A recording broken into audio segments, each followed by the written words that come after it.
Students, class 11th, bookkeeping in accountancy. Class, the next part of the lesson, what is meant by goods?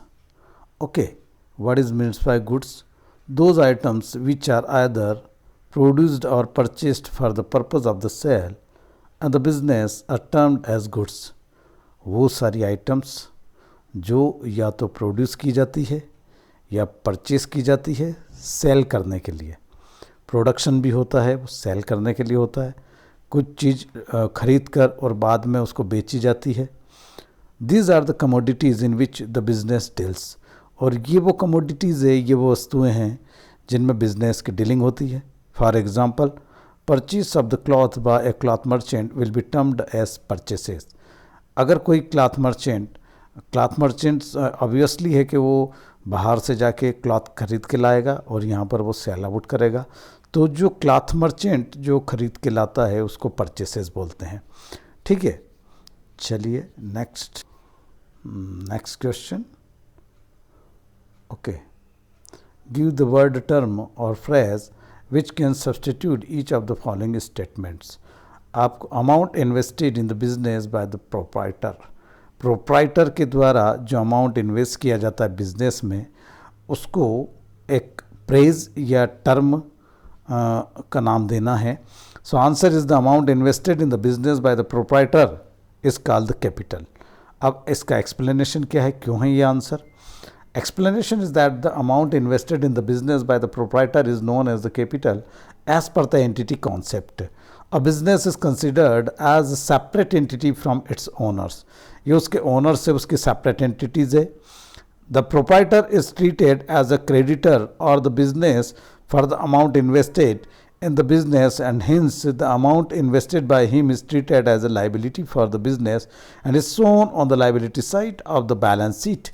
देखिए, जो भी proprietor होता है, मालिक होता है, ऑनर होता है, वो कुछ पैसा बिजनेस में इन्वेस्ट करता है और उस जो फंड होता है उसको कैपिटल माना जाता है।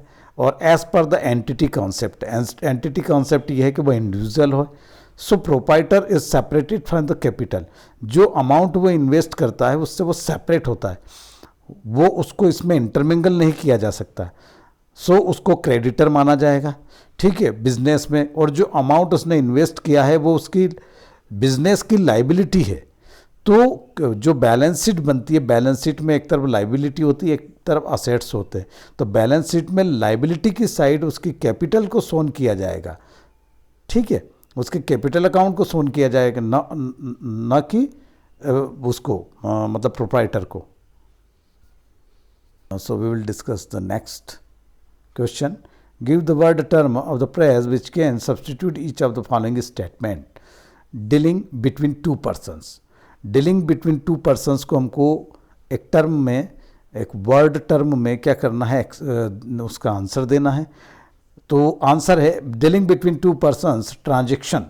डीलिंग बिटवीन टू पर्सन्स, यहाँ डीलिंग कौन सी डीलिंग है? बिजनेस वाली डीलिंग है। That's why it is called the transaction.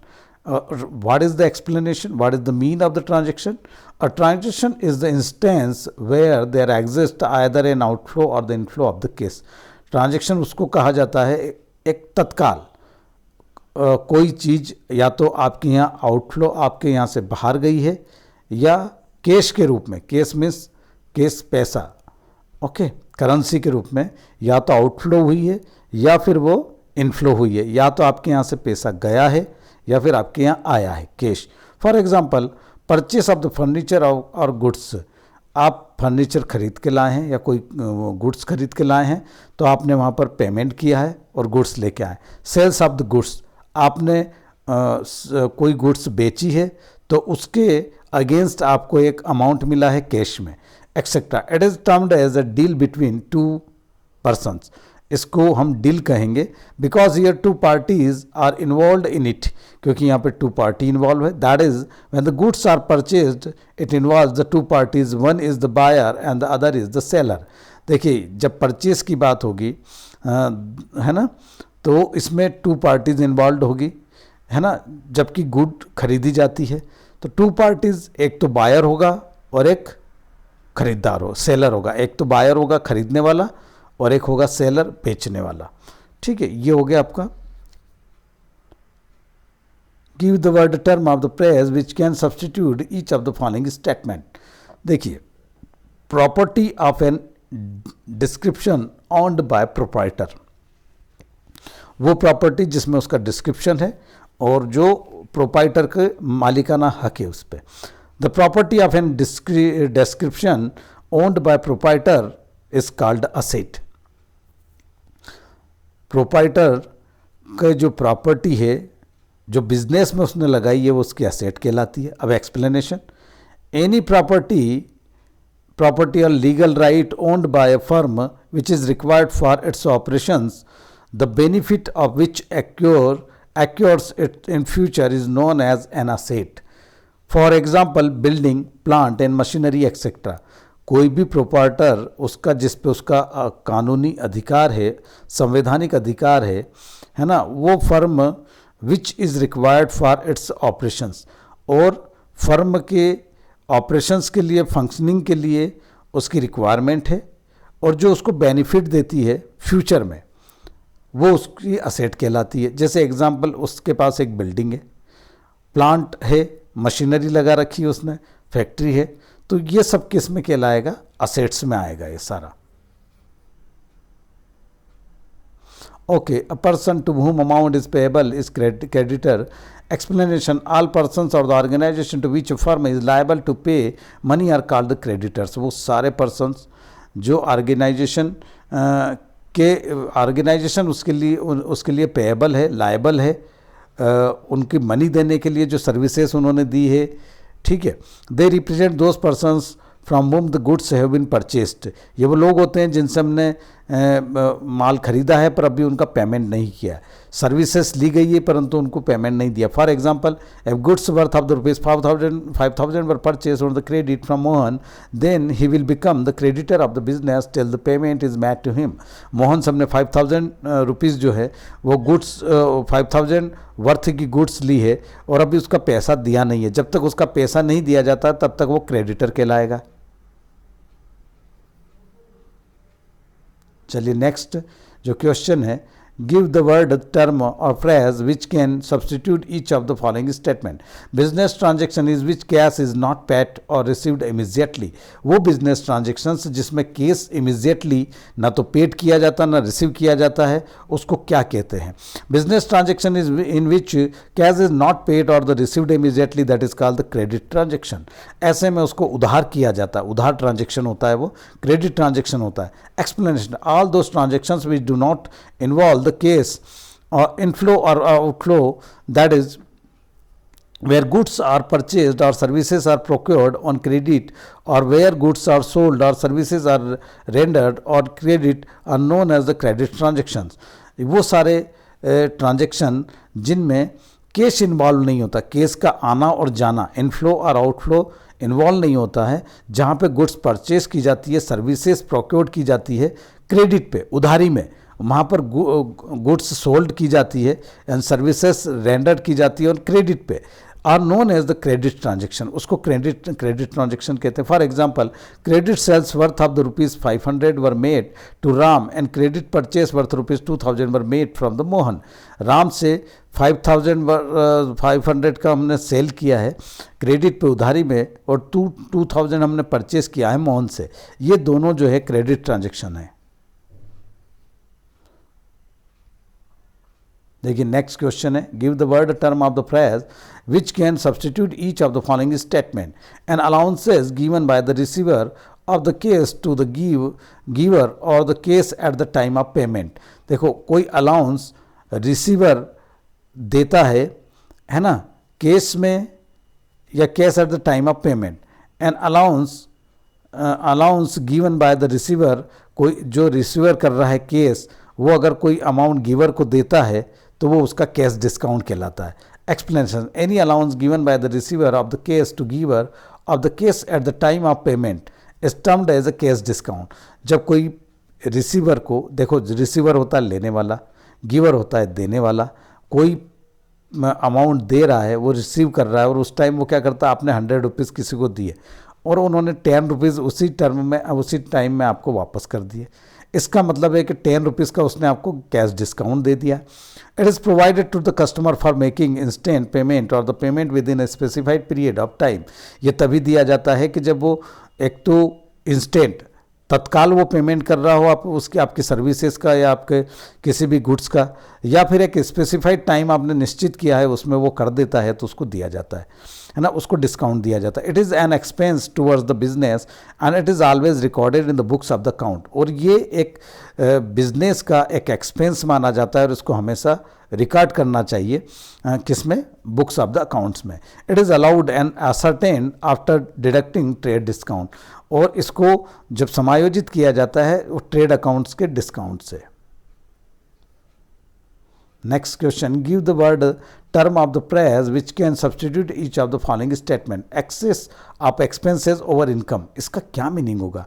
Access of expenses over income, इसका मीन्स होगा loss. Excess of the expenses over income, जितनी आपकी इनकम है उससे ज़्यादा आपका एक्सपेंसेस हो रहा है तो ये लॉस कहलाएगा। Explanation, an excess of the expenses over income is known as loss to the business, ये बिजनेस का लॉस है। Expenses are the cost that are the incurred to run business smoothly and to carry out day-to-day business activities, whereas the income means the profits earned during an accounting period from any source. For example, if the revenue of the business is rupees 2 lakh and the expenses of the business are rupees 3 lakhs, the loss of to the business is rupees 1 lakh.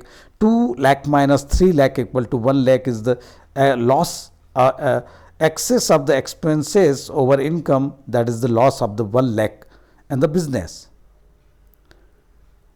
Give the word term of the praises which can substitute each of the following statement. Liability, which can depends on the happening or not happening of the certain event. देखिए आपको ये बताना है कि liability which depends happening, कोई घटना होती या नहीं होती उसके बाद भी वो लाइबिलिटी लेती है। Answer, liability which depends on the happening और not happening of the certain events.